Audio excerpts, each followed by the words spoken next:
ধরনীর বুক ছুঁয়ে থাকা ঢাকার শীত সকাল যেন এক অলৌকিক নিঃশব্দ প্রার্থনার মতো। অশ্রুত কোনো প্রাচীন সুরে শহরটিকে আবিষ্ট করে রাখে তার ক্ষীণ ধূসরি নিঃশ্বাসের মাধ্যমে। আকাশ জুড়ে কাচে মোড়া কুয়াশার ধুলোবালির পর্দা, মনে হচ্ছে যেন এক অদৃশ্য কোনো চিত্রকর রূপালি তুলি দিয়ে আঁকছে নিষ্প্রভ আভাসের অশেষ ক্যানভাস। ফুটপাতের ধারে পড়ে থাকা শুকনো পত্রালীরা শীতের শিথিল হাওয়ায় এমনভাবে কেঁপে উঠছে যেন ক্ষুদ্র কোনো প্রাচীন ভবিষ্যৎবাণী উচ্চারণ করছে নিঃশব্দে। ধোয়াটে চায়ের দোকানগুলো থেকে ভেসে আসছে গাঢ় বর্ণের উষ্ণ বাষ্প। বারান্দায় দাঁড়িয়ে বাহিরের পরিবেশ দেখতে ব্যস্ত আহিরা প্রায় অনেকক্ষণ যাবৎ দাঁড়িয়ে আছে এখানে।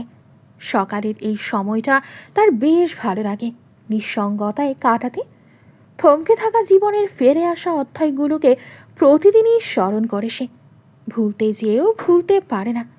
মানুষ কখনো অতীত হয় না, অতীত হয় সময়, যে সময়টা তারা পার করে এসেছে।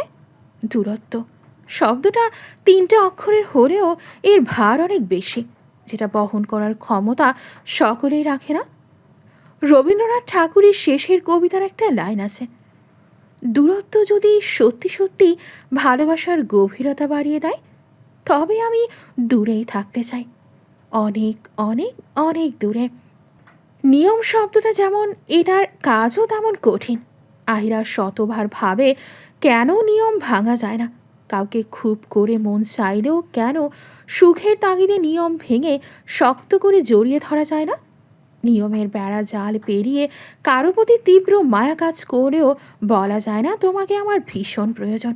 এই নিয়মের বেড়া জালে প্রতিটা মানুষ আবদ্ধ। পৃথিবীর কিছু নিয়ম বড়ই অদ্ভুত। বুকের ভিতর চলতি মান দহনগুলো এই নিয়মগুলোকে ছুঁড়ে ফেলে সেই দহনকে থামানো যায় না। এই তিক্ত নিয়মের বেড়া জালে কত হৃদয়ে রক্তক্ষরণ হয়, হয়তো সেটাও কেউ দেখে না। তবে চাইলেও সব নিয়ম ভাঙাও সম্ভব। যখন সামনে থাকা মানুষটা একান্তই তার হয়, আমরা তখনই অনিয়ম করি যখন প্রিয় মানুষের ছায়া তলে ঠিক ছোট্ট বিড়াল ছানার মতো থাকি আর সেই মানুষটা আগলে রাখে। তখন হাজারো নিয়ম ভাঙে, কিছু যায় আসে না। তবে যখন সামনে থাকা মানুষটা এই নিয়মগুলো ভেঙে সামনে এগোনো যায় না, যখন সামনে থাকা মানুষটা চেনা থেকে অচেনা হয়ে যায়, তখন শত চাইলেও এই নিয়মগুলো ভেঙে সামনে এগোনো যায় না। আহিরা সব চিন্তা ঝেড়ে রুমে চলে যায়। বিছানায় কিয়ারা ঘুমাচ্ছে। আহিরা ধীর পায়ে গিয়ে কিয়ারার মাথার কাছে বসে, হালকা ঝুঁকে গাঢ় একটা চুমু এঁকে দেয়। কিয়ারা মুখদয় সম্পূর্ণ তার বাবার ফটোকপি। ডিএনএ পরীক্ষারও দরকার পড়বে না এটা যে কিয়ানের বাচ্চা যাচাই করতে। ঘুম থেকে শুরু করে সব দিকটাই বাবার পেয়েছে। আহিরা কিয়ানকে ভুলে যাবে সেটাও সম্ভব হয়ে ওঠে না কিয়ারার জন্য। কিয়ারার গায়ে চাদর জড়িয়ে রুম থেকে বের হয়ে দিয়ার রুমে যায়। আজকে দিয়ার বাবা মা আসবে, কিন্তু দিয়ার ওঠার নাম নেই। দুপুর হতে হতে হয়তো এসে পড়বে। বাসায় বাজার নেই, তাই বাজার করা দরকার। আহিরা দিয়ার রুমের পর্দাগুলো সরিয়ে দিতেই বাহিরে থাকা সূর্যের হালকা আলো সারা রুমে ছড়িয়ে পড়ে। আহিরা দিয়াকে ঝাঁকিয়ে বলে ওঠে, এই দিয়া ওঠ, বাজার করতে হবে। এভাবে শুয়ে থাকলে হবে না। দিয়াকে কয়েকবার ডাকার পর মেয়েটার নিদ্রা থেকে কিছুটা সজাগ হয়। আড়মোড়া ভেঙে চক্ষু মেলে তাকায় পিঠ পিঠ করে। আহিরাকে দেখে আহিরার হাতটা টান দিয়ে পাশে বসিয়ে দিয়ে তার কোলের ওপর মাথা রেখে ঘুম ঝরানো কণ্ঠে বলে, আর একটু ঘুমাই প্লিজ, এরপর উঠে যাব জানো। মাথায় একটু হাত বুলিয়ে দে। আহিরা দিয়াকে আর কিছু বলল না, চুপচাপ দিয়ার মাথায় বিলি কাটতে থাকে। শুক্রবারের দিন দিয়াকে তাই মেয়েটা আরও অলসা হয়ে উঠেছে। আহিরা দিয়াকে এত সকাল সকাল জাগাতো না, কিন্তু দিয়ার বাবা মা আসবে তাই ভালো কিছু রান্নার ব্যবস্থা করতে হবে। আর বাসায় তেমন কিছু নেই, মাস শেষের পথে, তাই সব কিছু শেষ হয়ে গেছে। বাজারে ভিড় ঠেলে ভেতরে প্রবেশ মাত্রই রাজীবের নজর যায় দূরে গরুর মাংসের দোকানে একটা মেয়ে দোকানদারের সাথে তর্কাতর্কি করছে। সামনের দিক মুখ করে থাকায় দেখতে পেল না মুখখানি। আশেপাশের মানুষজন নিজেদের কাজে ব্যস্ত, আবার কেউ দোকানদার আর মেয়েটা তর্কাতর্কি দেখছে। এই এলাকায় নতুন এসেছে, বাজার থেকে কিছুটা দূরে নিজের ফ্ল্যাট কিনেছে রাজীব। এখান থেকে আসা যাওয়া করতে সহজ হয় বলে। রাজীব একাই থাকে বাসায়, খালা আছে রান্না করার জন্য। বাজার নেই বাসায়, সেটাই করতে এসেছে। রাজীব সেদিকে এগিয়ে যায়। সেখানে যাওয়ার পর মেয়েটার মুখ দেখার পর রাজীব মেয়েটাকে চিনতে পারে। এটা তো দিয়া নামের মেয়েটা, আহিরার বান্ধবী। হঠাৎ এইভাবে দেখা হয়ে যাবে আশা করেনি রাজীব। মেয়েটা যে ধানি লঙ্কা সেটা সেদিন হসপিটালেই বুঝে গেছে। আহিরাকে নিতে এসে পরিস্থিতি দেখে তাকে কতক্ষণ ধমকাধমকির উপর রেখেছিল। কি তেজ এই মেয়ের বাবা! ভাবতে ভাবতে হঠাৎ করে দিয়া পাশ ফিরে তাকাতেই রাজীবকে নিজের অতি নিকটে দাঁড়িয়ে থাকতে দেখে দিয়ার ভ্রু খুঁজকে আসে। রাজীবকে এক দেখায় চিনতেও পারে। রাজীবকে নিজের দিকে তাকিয়ে থাকতে দেখে দিয়া বাজখাই গলায় বলে, আমার কি রূপ বেয়ে পড়ছে যে এভাবে তাকিয়ে আছেন? বাটি কিনে দিব, এরপর আমার মুখের সামনে ধরে যেগুলো পড়ে সেগুলো মেখে নিয়েন। দিয়ার এমন কথায় হতভম্ব হয়ে যায় রাজীব। এই মেয়ে এমন কেন? সে কি ইচ্ছে করে তাকিয়েছিল নাকি? এইভাবে বাজারে দাঁড়িয়ে পায়ে পা দিয়ে ঝগড়া করছে তাই তো কৌতূহলী হয়ে দেখছিল। রাজীব নিজের দৃষ্টিতে গাম্ভীর্য টেনে এনে কোনো রকমে বলে, আপনি কি ঝগড়া ছাড়া আর কিছু করতে পারেন না? রাজীবের কথায় ফুঁসে উঠল দিয়া। একেই তো এই দোকানদার 4 কেজি মাংসের দাম 35 চাচ্ছে, যেখানে গরুর মাংসের দাম 700 টাকা করে এখানে। তখন থেকে এটা নিয়েই তর্কাতর্কি চলছে। এর মধ্যে এই লোক কোথা থেকে উড়ে এসে তাকে ঝোঁক লুটে বলছে। দিয়া দাঁত কিরমিরিয়ে বলে, কি বললেন? আমি ঝগড়া করি? আপনার তো সাহস কম না মিয়া, আমার এই ঝগড়ুটে বলেন। রাজীব ফটাফট উত্তর দিয়ে বলে, আমি তো কোথাও উল্লেখ করিনি আপনি ঝগড়ুটে। আপনি নিজে স্বীকার করলেন আপনি যে ঝগড়ুটে। কি? কি না জি হবে? দিয়া এবার রেগে যেন আগুন হয়ে গেল। সে ফুঁসতে ফুঁসতে বলে ওঠে, এই মিয়া, মাথা আস্ত রাখতে চাইলে মুখ বন্ধ করুন, নইলে ভালো হবে না কিন্তু। রাজীব দিয়ার কথা শুনে বলে ওঠে, আপনার থেকে সবচেয়ে বেশি কিছু আপনার থেকে এর চেয়ে বেশি কিছু আশা করা যায় না। যাই হোক, এইসব বাদ দে। আইরা আর কিয়ারা কেমন আছে? দিয়া কিছু বলতে গিয়েও থেমে গেল, আর কিছু বলল না। শান্ত হয়ে মুখ বাঁকিয়ে বলে, ভালো আছে। আর আপনি কেমন আছেন মিসেস ঝগড়ুটে? দিয়া শিশির কথা শুনে ভরকে গেল। নিভে যাওয়া আগুনটা আবারও দাউ দাউ করে জ্বলে উঠল। দিয়া দাঁত কিরমির করে বলে, ঝগড়ুটে আপনি আর আপনার বউ হবে মিয়া, আমি মিসেস নই। দিয়ার রাগান্বিত মুখশ্রী দেখে রাজীবের বেশ হাসি পেল। মেয়েটা যতবার রাখছে ততবার নাকের পাটা ফুলে উঠছে আর লাল হচ্ছে। রাজীব নিজের হাসিটাকে দমিয়ে বলে, বিয়ে তো হয়নি এখনো, তাই বউয়ের কথা জানি না। কিন্তু আপনি তো ঝগড়ুটে, দেখুন এখনো কেমন সাপের মতো ফুসফুস করছেন, মনে হচ্ছে ছবল মারবেন। দিয়ার এবার সত্যি ইচ্ছে করলো সাপ হয়ে ছবল মারতে। কি এক ঝামেলা! এই লোক তাকে একের পর এক অপমান করেই যাচ্ছে, আর সে গিলছে শুধু। দূর হন এখান থেকে মিয়া, কাল সাপ আপনি আর আপনার বউ, তাই সাপ ছবল মারলেও মরবেন না। বলেই গট গট করে যেতে নিলে রাজীব পথ আটকায়। আর কিছু বলল না সে। দিয়া এখনো রাগে চোখ মুখ ফুলিয়ে রেখেছে। আচ্ছা বাদ দেন, আপনারা কি এদিকেই থাকেন? মানে আপনাদের বাসা কি এদিকে আশেপাশে? আপনাকে বলবো কেন? রাগের সাথে কথাটা বলে দিয়া। আচ্ছা বাবা সরি, এবার বলুন বাসা কি এখানে? রাজীবের কথা শেষ হতেই দিয়া মুখ ফুলিয়ে উত্তর দেয়। হুম। রাজীব আবারও জিজ্ঞেস করে, কিয়ারা ঠিক আছে তো? হাতের অবস্থা কেমন? দিয়া কিয়ারার ব্যাপারটা শুনে একটু নরম হয়ে আসে। এমনিও আহিরার কাছ থেকে রাজীবের ব্যাপারে শুনেছে, তাই বেশি বেয়াদবি করল না সে। না হলে ঝগড়ুটে বলার কারণে এতক্ষণে এখানে বিশ্বযুদ্ধ লেগে যেত।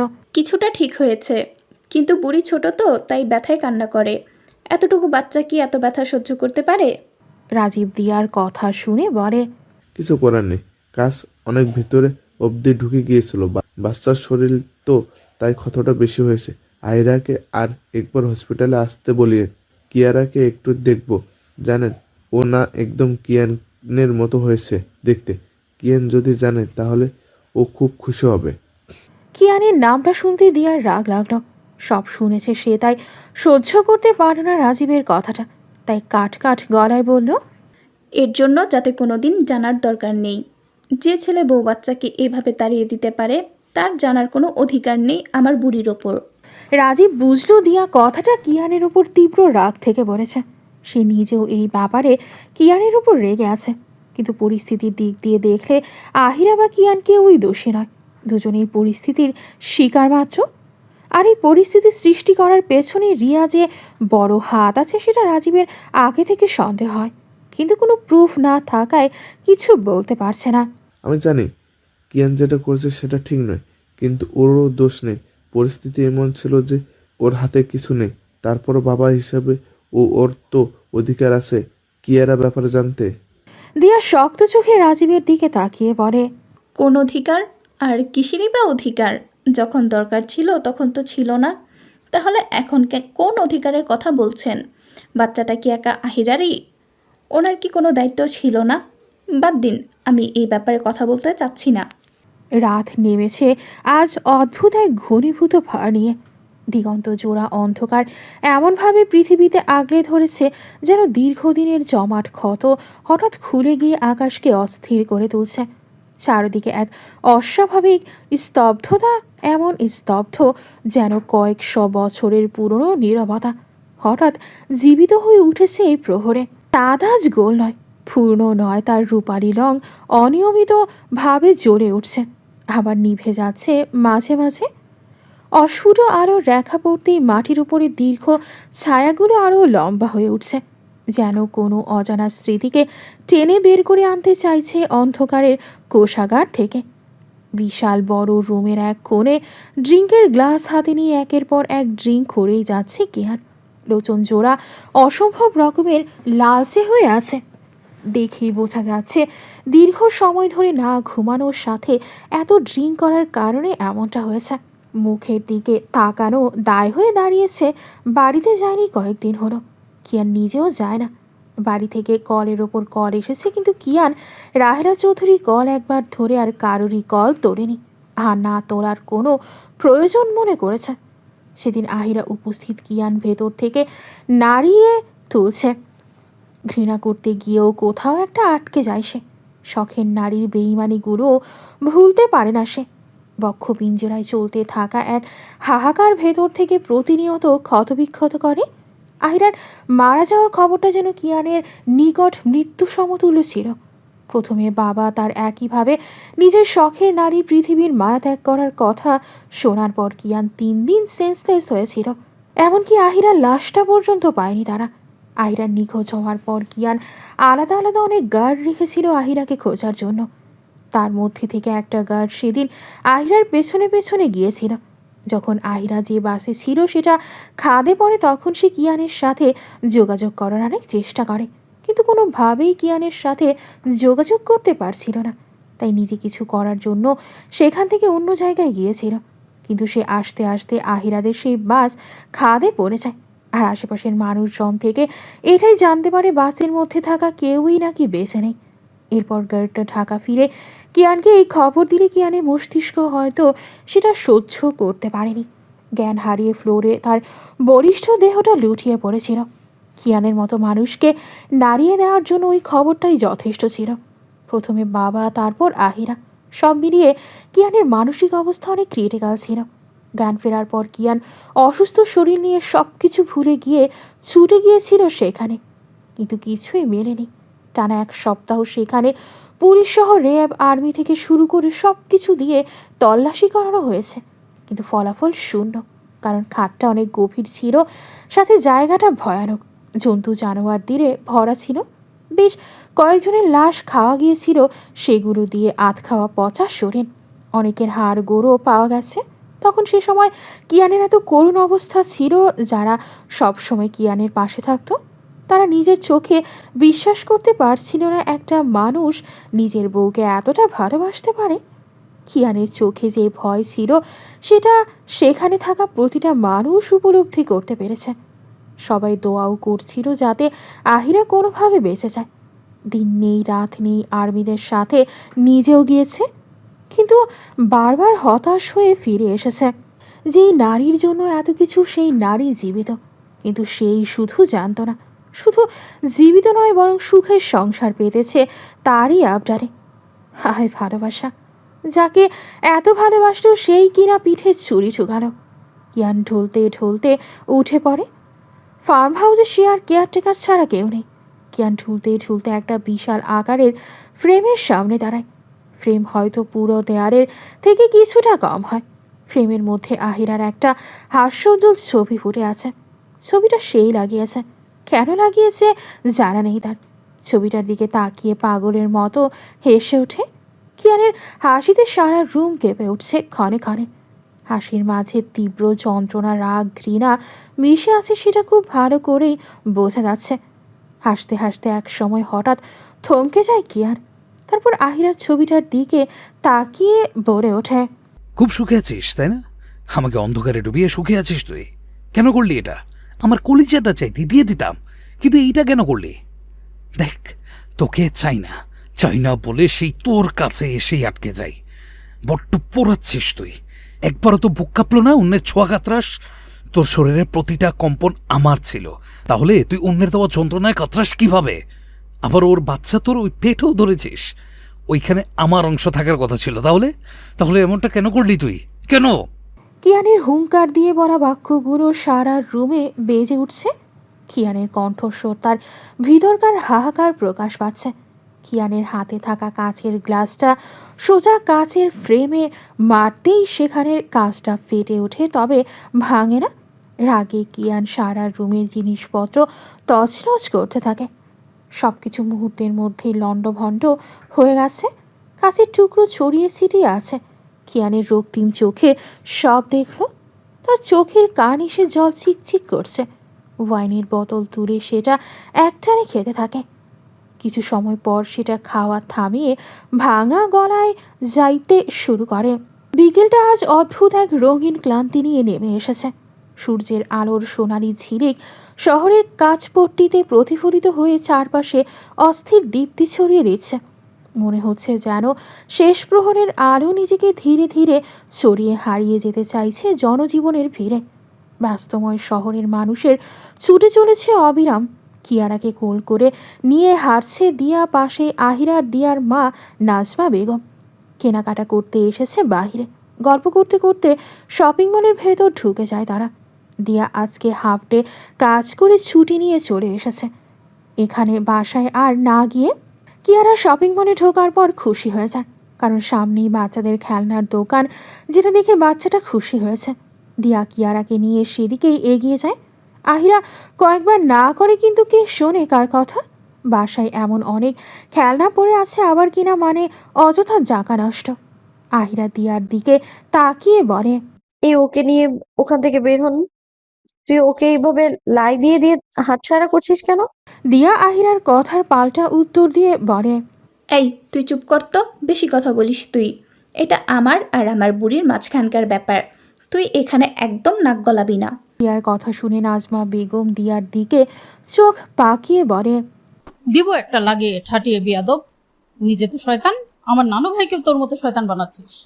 দিয়া নাজমা বেগমের কথা শুনে হতাশ কণ্ঠে বলে ওঠে, তোমার কি আমাকে অপমান না করলে পেটের ভাত হজম হয় না? আমার মতো ভদ্র শান্তশিষ্ট মেয়ে হারিকেন দিয়ে খুঁজলেও পাবে না, বুঝলে? বলতে বলতে তারা খেলনার দোকানে এগিয়ে যায়। আহিরা আর দিয়াকে কিছু বলে না, কারণ তার জানা আছে বলেও কিছু লাভ হবে না। কিয়ারার হাতের ক্ষতটা ছেড়ে গিয়েছে, এতে করে আহিরার চিন্তাটাও কমে গিয়েছে। তাই আগের মতো স্কুল যাওয়া শুরু করে দিয়েছে। কিয়ারা অসুস্থ হওয়ার কারণে বেশ অনেক দিনেরই বন্ধ নিয়েছিল সে, এখন আবার রেগুলার হয়ে গিয়েছে। কিয়ারার জন্য সেখানে থেকে কয়েকটা টয় কিনে ওপরের দোতলায় মেয়েদের জামা কাপড়ের এরিয়াতে চলে গিয়েছে তারা। নাজমা বেগমরা কয়েকদিন পর আবারও ফিরে যাবে, তাই যাওয়ার আগে কিছু কেনাকাটা করতে এসেছে। দিয়া নিজের জন্য কয়েকটা জামা পছন্দ করে ট্রায়াল দেওয়ার জন্য ট্রায়াল রুমে গিয়েছে। এদিকে কিয়ারা হঠাৎ কান্না শুরু করে দিয়েছে, তাই আহিরা কিয়ারাকে নিয়ে মানুষ যেখানে কম সেখানটায় দাঁড়িয়ে কিয়ারার কান্নার আটকানোর চেষ্টা করছে। এদিকে রিয়া নিজের বান্ধবীর সাথে একই শপিং মলে এসেছে। উপরে এসে তারা জামা দেখছে। হঠাৎ করে রিয়া জামা দেখতে দেখতে তার নজর পড়ে সদূরে দাঁড়িয়ে থাকা একটা মেয়ের দিকে। রিয়া ক্ষণিকের জন্য কেঁপে উঠল। সত্যি সে যা দেখছে সেটা দিয়া আদৌ সত্যি, নাকি তার চোখের ভ্রম? রিয়ার কণ্ঠনালী অসম্ভব রকমের কাঁপছে। রিয়া তার বান্ধবীকে সেখানে থাকতে বলে সেদিকে এগিয়ে যায়। সে যা দেখছে সেটা সত্যি নাকি মিথ্যা? রিয়া কম্পিত পায়ে সেদিকে এগিয়ে যাচ্ছে। হঠাৎই মেয়েটা তার কোলে থাকা বাচ্চাটাকে নিয়ে পেছন দিকে ফিরতেই রিয়া দু কদম পিছিয়ে যায়। চোখের সামনে আহিরাকে জলজন্ত রূপে দাঁড়িয়ে থাকতে দেখে সে যেন আকাশ থেকে পড়ল। তার নেত্রদয়ের অসম্ভব রকমের আতঙ্ক চেয়ে আছে। থরথর করে কাঁপছে তার গোলাপি ওষ্ঠদয়। আহিরারও একই অবস্থা। এখানে এইভাবে রিয়ার সাথে দেখা হয়ে যাবে সেটা ভাবতে পারেনি। তার চক্ষু জোড়ায় ফুটে আছে বিস্ময়ের ছাপ। আহিরা এক মুহূর্তের জন্য ভাবল এখান থেকে পালাবে, কিন্তু পর মুহূর্তেই সেটা বদলে ফেলল। সে কেন পালাবে? সে কি কোনো অপরাধ করেছে যে সে এখান থেকে পালাবে? নিজেকে সামলিয়ে অতি সাধারণভাবে দাঁড়িয়ে রইল যেন কিছুই হয়নি। এদিকে রিয়ার অবস্থা খারাপ। তার মনে হচ্ছে সে কোনো ভ্রম সমীকরণের মাঝে আটকা পড়ে আছে। এটা কি করে সম্ভব? আহিরা বেঁচে আছে কিভাবে, তাও তার চোখের সামনে সশরীরে? রিয়ার মনে হলো সে এখনই মাথা ঘুরিয়ে এখানেই সেন্সলেস হয়ে যাবে, পড়ে যাবে। একেই তো কিয়ান এক সপ্তাহের ওপরে বাড়ি ফিরছে না, তার সাথে না কোনো ফোন ধরছে। রিয়া আহিরার দিকে কম্পিত চোখে তাকিয়ে তার কাঁপতে থাকা হাত জোড়া উঠিয়ে কাঁপা কাঁপা গলায় অবিশ্বাস্য স্বরে বলে ওঠে, আহিরা, তুমি তুমি কিভাবে, কি এটা সত্যি কি তুমি? আহিরা কি বলবে ভেবে পেল না। তারপরও নিজেকে সামলিয়ে কোনো রকমে বলে ওঠে, হ্যাঁ সত্যিই আমি। কেন এবারও কি মারতে চাইবেন নাকি? রিয়া যেন নিজের কানকে বিশ্বাস করতে পারল না। সত্যি এটা আহিরা? একই কণ্ঠ, একই দৃষ্টি, একই মুখশ্রী, সব কিছুই একই। তার মানে আহিরা বেঁচে আছে। কিন্তু কিভাবে সম্ভব এটা? একটা মানুষ খাদে পড়ার পরও কিভাবে না মরে বেঁচে থাকতে পারে? রিয়ার যেন নিজেকে পাগল পাগল লাগছে এখন। কি করবে কিছুই বুঝতে পারছে না। মস্তিষ্ক যেন কাজ করা বন্ধ করে দিয়েছে। রিয়া আবারও কাঁপতে কাঁপতে বলে ওঠে, but how is it possible? Ahira রিয়ার দিকে তাকিয়ে ধীর কণ্ঠে বলে, কেউ মারতে চাইলে তো আর মারা যায় না। আল্লাহ চায়নি তাই এখনো বেঁচে আছি। হঠাৎই কিয়ারা রিয়ার দিকে তাকিয়ে আধো আধো গলায় বলে, মাম তুমি কোথায় গেছিলে? কিয়ারার কথা শুনে রিয়া এতক্ষণ পর আহিরার কোলে থাকা বাচ্চাটার দিকে লক্ষ্য করে। কিয়ারাকে দেখে যেন রিয়ার আর এক দফা আটকে উঠল। এটা কি করে সম্ভব? কিয়ারা মুখ চোখ বলে দিচ্ছে এটা আহিরা আর কিয়ানের সন্তান। এর মানে আহিরা ওই সময় প্রেগনেন্ট ছিল, আর বাচ্চাটাও কিয়ানের। একসাথে একের পর এক ধাক্কা যে রিয়া নিতে পারল না। চক্কর দিয়ে উঠল তার মাথাটা। দু কদম পিছিয়ে যায় সে। মাথায় অসম্ভব রকমের যন্ত্রণা হচ্ছে তার। সে নিজের মাথা চেপে ধরে হালকা চিৎকার করে বলে, না, এটা হতে পারে না। তুমি জীবিত থাকতে পারো না। এটা একদমই ঠিক হয়নি। আহিরা রিয়ার এমন অবস্থা দেখে বলে ওঠে, আল্লাহ চাইলে সব হয় আপু। আমি তার জলজ্যান্ত প্রমাণ। আজকে আসি, দোয়া করি আমাদের আর যেন দেখা না হয়। আর চিন্তা করবেন না, আপনার হাজবেন্ডকে কেড়ে নিতে আসেনি। যদি নেয়ার হতো তাহলে আরো আগেই নিতাম। বলেই কিয়ারাকে নিয়ে সেখান থেকে রিয়াকে পাশ কাটিয়ে চলে আসে। শেষের কথাগুলো বলতে আহিরার ভীষণ কষ্ট হচ্ছিল, তারপরও বলেছে, কারণ এটাই সত্যি রিয়া এখন কিয়ারের স্ত্রী। আহিরা যেতেই রিয়া সেখান থেকে তার বান্ধবীকে না নিয়েই তাড়াহুড়ো করে বের হয়ে আসে। এইখানে আর কিছু সময় থাকলে হয়তো সে পাগল হয়ে যাবে। সময়ের অনমনীয় ঘড়ি যেন আজকে নির্মম স্থবিরতায় থমকে দাঁড়িয়েছে। সূর্য আকাশের মধ্য গগনের টকবকে অক্ষিগোলকের মতো ঝুরে আছে, কিন্তু তার আলোয় এই গ্রীষ্মের হিংস্র তাপ বরং আছে এক রহস্যময় নিস্তেজ দীপ্তি। দিগন্ত জোড়া শীতলতার জড়তায় বাতাস যেন তার নিজস্ব গতি ও কর্তৃত্ব হারিয়ে ফেলেছে। মাঝে মাঝে ক্লান্ত শুষ্ক হিমেল হাওয়ার পাতলা ধারা এসে পথঘাট স্পর্শ করে যাচ্ছে। রোদের শরীরী রং আজ অদ্ভুতভাবে ক্ষীণ ও বিবর্ণ, যেন সূর্য তার সমস্ত উদ্যম কারো কাছে বন্ধক রেখে এসেছে। বর্তমান শহরের কোলাহল আজ অস্বাভাবিকভাবে চাপা। মানুষের ভিড় আছে, চলমান যানবাহন আছে, তবুও তাদের অস্তিত্ব যেন অর্ধেক ঘুমন্ত। এই ভর দুপুরে পাখিরা আর তেমন উচ্চকণ্ঠ নয়, তাদের উড়ানো ভারী হয়ে এসেছে। স্কুলের গেট দিয়ে ঘুমন্ত কিয়ারাকে নিয়ে বের হয়ে এসেছে, দাঁড়িয়ে আছে রিকশার জন্য। এক হাতে পরীক্ষার খাতা সহ আরও অনেক কিছু রয়েছে, আর আরেক হাতে কিয়ারাকে করে নিয়ে আছে। সব সামনে উঠতে বেশ হিমশিম খাচ্ছে সে, তাই চাইলেও এতটা পথ হেঁটে যাওয়া সম্ভব নয় এমন অবস্থায়। হঠাৎই পেছন থেকে কেউ আহিরা নাম ধরে ডাকে। আহিয়ারা, কিয়ারাকে আমার কাছে দিন। আহিরা পিছ ফিরতেই তুর্যকে দেখতে পায়। তুর্য 1 মাস হলো এইখানে নতুন এসেছে। তুর্য স্কুলের সবচেয়ে কম বয়সী ছেলের টিচার। তুর্য মানুষ হিসেবে অনেক ভালো একজন মানুষ। তুর্য এগিয়ে এসে ঘুমন্ত কিয়ারাকে নিজের কোলে নিয়ে নেয়, তারপর আহিরার দিকে তাকিয়ে হাসি হাসি মুখে নিজের চশমাটা ঠিক করে বলে ওঠে, আমি নিচ্ছি, আপনি চলুন। সামনে এগোলে হয়তো রিক্সা পাবেন। আহিরা আর কথা বাড়ালো না, চুপচাপ সামনে এগোতে থাকলো। তুর্যকে দেখতে যে আহামরি সুন্দর এমনটা নয়, তবে লোকটার মুখশ্রী গঠন বেশ আকর্ষণীয়। উজ্জ্বল শ্যামল বর্ণের গায়ের রং, চশমা পরার কারণে দেখতে আরও ভালো লাগে। তার উপর শান্ত শিষ্ট মেজাজের মানুষ। কিয়ারার সাথে গলায় গলায় ভাব হয়ে গেছে এই কয়েকদিনে। হাঁটতে হাঁটতে হঠাৎ করে তুর্য সামনের দিকে তাকিয়েই বলে ওঠে, একটা কথা জিজ্ঞাসা করতে পারি? আহিরা, কথাটা একটু ব্যক্তিগত, তারপরও মনে ঘুরপাক খাচ্ছে, তাই আর কি। আহিরা শান্ত গলায় বলে। সমস্যা নেই, বলুন কি বলবেন। তুর্য কিছু সময় ভেবে চিনতে বলে, আপনি কি সিঙ্গেল মাদার? না মানে মনে হলো আর কি। আহিরা দীর্ঘ একটা নিঃশ্বাস ছেড়ে বলে, হ্যাঁ, আমি সিঙ্গেল মাদার। সবাই জানে, আপনি নতুন দেখে হয়তো জানতেন না। তুর্য গলা খাঁকড়িয়ে তার স্বরে আর একটু নমনীয়তা এনে বলে, সরি যদি আমার কথার দ্বারা হার্ট করে থাকি। আসলে কেয়ারা এত সুন্দর একটা বাচ্চা, ও যে বাবা ছাড়া, এটা মেনে নিতে আমার কষ্ট হচ্ছে। গল্প করার সময় প্রায়শই পাপা পাপা করে, তাই আর কি। কষ্ট হলেও যেটা সত্যি সেটা মেনে নিতে হয়। ভাগ্যে যা ছিল তাই হচ্ছে। আচ্ছা বাদ দিন, আপনার খবর বলুন। এ তো বেশ ভালো।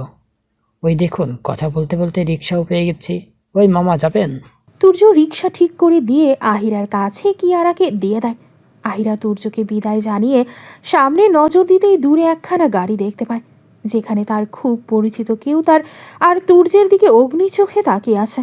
মনে হচ্ছে জ্বলতে থাকা সেই আগুন দিয়ে আহিরাকে সহ তুর্যকে পুড়িয়ে ছারখার করে দেবে। আহিরা দ্রুত নিজের দৃষ্টি সরিয়ে নেয়, সাহস হলো না চোখ তুলে তাকানোর। এইখানে এই সময় কিয়ানের উপস্থিতি সে একদমই আশা করেনি। আর কিয়ানি বা এখানে কি করছে? লোকটাকে দেখে ঠিক মনে হচ্ছে না। নেত্র জোড়া কেমন লালচে হয়ে আছে। আহিরা বুঝল না রাগের কারণে এমনটা হয়ে আছে নাকি অন্য কোনো কারণে। আহিরা রিক্সাওয়ালা মামাকে তাড়াতাড়ি করে যেতে বলল।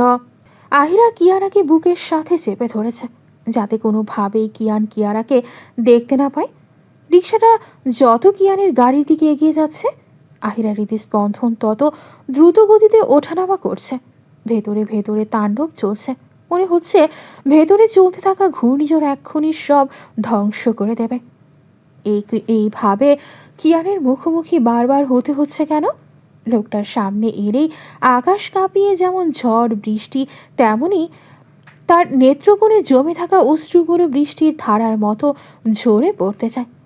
হঠাৎই কিয়ান রিক্সার সামনে এসে দাঁড়ায়। হঠাৎ কিয়ানের এমন কাজে আহিরা কিছুটা ভয় পেয়ে যায়। এতক্ষণ না বুঝতে পারলেও এখন খুব স্পষ্টভাবে বুঝতে পারছে কিয়ান সজ্ঞানে নেই, নিশায় নাস্তানাবুদ হয়ে আছে। টলমলে পা, মনে হচ্ছে যে কোনো সময় রাস্তার মাঝে ঝরে পড়বে। আহিরা আশেপাশে দেখার চেষ্টা করো কোনো গার্ড আছে নাকি, কিন্তু কাউকেই দেখতে পেল না। কিয়ান হঠাৎই হাসতে হাসতে বলে ওঠে, এটাই কি তোর নতুন নাগর? সুখে সংসারও পেতেছিস? এগিয়ে দিয়ে যাচ্ছে তোর নাগর, তাই না রে? কি সুন্দর বাচ্চা সংসার করেছিস তুই। কিয়ানের কথাগুলোতে তীব্র তাচ্ছিল্য মিশেছিল, সেই সাথে অজানা এক আর্তনাদ। আহিরার গলা ধরে আসছে, যে কোনো সময় অশ্রু ঝরবে তার। কিয়ানের ওপর থেকে দৃষ্টি সরিয়ে অন্যদিকে দেয়। লোকটাকে কেন জানি এই অবস্থায় দেখে বড্ড কষ্ট হচ্ছে। বাহ, আজকাল নেশাও করে এই লোক। কই, আগে তো করতো না। তাহলে এখন কিসের তাগিদে নেশা করে? যাকে, তার এত ভাবার দরকার কি? কিয়ানকে নিয়ে ভাবার জন্য তার স্ত্রী রয়েছে। আহিরা রিক্সাওয়ালাকে তাড়াতাড়ি করে পাশ কাটিয়ে যেতে বলে, কিন্তু কিয়ানের জন্য রিক্সাওয়ালা সেটাও করতে পারছে না। কিয়ান আবারও বাধা হয়ে দাঁড়ায়। এবার হালকা চিৎকার করে বলে, তেজ দেখাস? আমাকে তেজ দেখাস তুই, বেইমানের বাচ্চা? আমাকে পড়িয়ে তেজ দেখাস? শালি, তোকে মাথায় করে রাখতাম, আর সেই তুই তুই বেইমানি করলি, বাচ্চাও নিয়েছিস। আমি নিতে দেইনি দেখে অন্যেরটা নিয়ে নিয়েছিস। জানিস না, স্বামী জীবিত থাকা অবস্থায় অন্য কারোর সাথে ফষ্টি নষ্টি করা পাপ, আর সেই পাপের ফল জন্ম দিয়ে হেসে কুদে বেড়াচ্ছিস। আহিরা চোখ খিচিয়ে বন্ধ করে নিয়ে নিজের দলা পাকা অশ্রুগুলোকে আটকানোর চেষ্টা করে। কিছু সময় পর চোখ মেলে তাকায়। কান্না আটকালেও নাক লালচে হয়ে এসেছে। লোকটার এইসব বিষাক্ত কথা তীরের মতো বেঁধে নিজের অজান্তে বারবার নিজের সন্তানকেই কটু কথা বলেই যাচ্ছে। আহিরা কোনো রকমে কান্না আটকিয়ে বলে ওঠে, এভাবে রাস্তায় বেয়াদবি করার মানেটা কি? পথ ছাড়ুন আমার। আহিরার কথা শুনে কিয়ান তাচ্ছিল্য মাখা হাসি দিয়ে বলে ওঠে, তুই করলে পুণ্য আর আমি করলেই পাপ, এটা কেমন বিচার? যাকে, তুই যে পথ দিয়ে হাঁটিস সেই পথের ধুলো কণাও আমি ঘৃণা করি। এখন চোখের সামনে থেকে যা যা, ভালো লাগছে না তোর এই নোংরা মুখ দেখতে। এই মামা, নিয়ে জানে বেইমানকে। বলে রাস্তা থেকে সরে দাঁড়ায় আর রিক্সাওয়ালা কিয়ানের কথা মতো প্যাডেল ঘুরিয়ে সামনের দিকে এগোতে থাকে। আইরা অশ্রুসিক্ত চোখে কিয়ানের ঢলতে থাকা মুখশ্রীর দিকে তাকিয়ে রয়। কিয়ানের নেত্রদয়ে নিজের জন্য ঘৃণা আর ঘৃণা দেখতে পায়। এক সময় এই নেত্রদয়ে তার জন্য সীমাহীন ভালোবাসার দেখা মিলত, কিন্তু আজ সময়ের ব্যবধানে সব কিছু পাল্টে গিয়েছে। পাল্টেছে কিয়ানের ভালোবাসা। আগে কিয়ান তাকে সবচেয়ে বেশি ভালোবাসত, আর আজকে তাকেই সবচেয়ে বেশি ঘৃণা করে। আদৌ কি সে এতটা ঘৃণার যোগ্য? ভাবতে ভাবতে নেত্রদয় দিয়ে অসংখ্য অশ্রুকণা বেয়ে পড়ল। কিছু সময় যেতেই ফুপিয়ে শব্দ করে কেঁদে উঠল সে। রিক্সাওয়ালা মামা এক নজর তার দিকে দেখল। হয়তো কিয়ানের কথাগুলো রিক্সাওয়ালাও হয়তো ভাবছে সে বেইমান নোংরা মেয়ে। কিন্তু কিয়ান এখানে কি করছে? এখানে তো কিয়ানের কোনো কাজ নেই। তাহলে আহিরাই শহরে থাকলে কোনো না কোনোভাবে কিয়ানের সাথে দেখা হতেই থাকবে। কি করবে সে? সমস্ত দিনব্যাপী নিস্তরঙ্গ আলো যেন শেষ নিঃশ্বাস ফেলে ধীরে ধীরে দিগন্তের কিনারায় মিশে যাচ্ছে। আকাশের বুকে এখন এক অদৃশ্য ক্ষতচিহ্নের মতো ছড়িয়ে পড়েছে তামাটে নীল গোধূলির গভীরতা। রাস্তাঘাটে তখন অদ্ভুত এক অস্থির স্থিরতা নেমে এসেছে। মানুষের চলাফেরা থাকলেও সবই যেন কিছুটা ধীর, কিছুটা ম্লান। পাখিরা দিনের শেষ গন্তব্যের দিকে ঢলে পড়েছে। তাদের ডানায় ক্লান্তির ছাই জমেছে। ছাদের কার্নিশে বসে থাকা কিছু পাখি ডানাগুলো গুটিয়ে ধীরে ধীরে ডেকে উঠেছে। সে ডাক সুখের নয়, দুঃখের নয়, এ যেন নিশি যাত্রার আগে পৃথিবীকে শেষবারের মতো জানান দেওয়া। আহিরা কিয়ারাকে কোলে তুলে নিয়ে রান্না করছে। 8টার দিকে দিয়াও এসে পড়বে। কিয়ারার হাতে সেদিন দিয়ার কিনে দেওয়া টয়। সেদিনের পর আর কিয়ারাকে একা রুমে রেখে আসে না সে, নিজের সাথেই রাখে কষ্ট হলেও। আহিরা কিয়ারাকে সেলিংয়ের ওপর বসিয়ে দিয়ে পেঁয়াজ কাটতে থাকে। পেঁয়াজের কারণে আহিরার চোখে পানি ছিকছিক করছে। যে কোনো সময় টুপ করে অশ্রু গড়িয়ে পড়বে মনে হচ্ছে। এটা দেখে কিয়ারা আধো আধো গলায় বলে ওঠে, মাম পাপা যাবো। আহিরা কিয়ারার দিকে তাকিয়ে হাসার চেষ্টা করে বলে, না সোনা মাম্মাম, কাঁদছি না। হয়েছে আমার মা, কিছু খাবে? কিয়ারা মাথা নাড়িয়ে না জানে। হঠাৎ কিয়ারা আহিরার দিকে তাকিয়ে কাঁদো কাঁদো মুখ করে ঠোঁট উল্টিয়ে বলে ওঠে, মাম্মা এটিতে আতো। আহিরা পেঁয়াজ কাটা ছেড়ে জামায় হাত মুছে কিয়ারার কাছে আসে।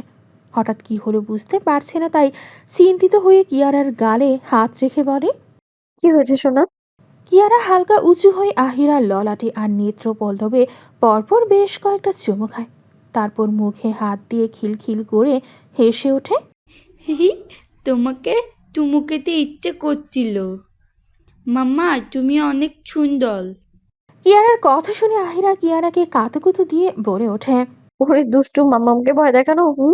কিয়ারা খিলখিল করে হাসছে, সাথে আহিরাও হাসছে। আর সেই হাসির প্রতিধ্বনিতে সারা রান্নাঘর আলাদা এক আনন্দে মেতে উঠেছে। কি স্নিগ্ধ হাসি! প্রাণ খুলে হাসছে দুজন। মা মেয়ের এই স্নিগ্ধ খিলখিল করে হাসার দৃশ্য দেখলেও তাদের প্রাণ জুড়িয়ে যাবে। কিয়ারার মাঝে মাঝেই এমন করে। আহিরার দিকে এক ধ্যানে তাকিয়ে থেকে হঠাৎ আধো আধো গলায় বলে উঠবে, মাম্মাম তুমি অনেক সুন্দর। এরপর মা মেয়ে মেতে উঠবে নিজেদের মধ্যে। দিয়া থাকলেই প্রাণ মুগ্ধকর মুহূর্তে সেও সামিল হবে। আহিরা যেদিন কিয়ারার মুখ থেকে প্রথম মাম্মাম শুনেছিল সেদিন আহিরার কাছে শ্রেষ্ঠ দিন ছিল জীবনে। মাতৃত্বের স্বাদ গ্রহণের পর পৃথিবীর সব যন্ত্রণাও যেন এই সুখের কাছে তুচ্ছ মনে হয়। আহিরা যখন কান্না করে তখন কিয়ারা সেটা দেখলে তার বুকের মাঝে এসে চুপটি করে হেলান দিয়ে থাকবে আর বলবে, খেদো না কিয়ারা, আর দুষ্টুমি করবে না, মাম্মাকে এতগুলো চুমু দেবে। আহিরা তখন না চাইতেও হেসে ফেলে।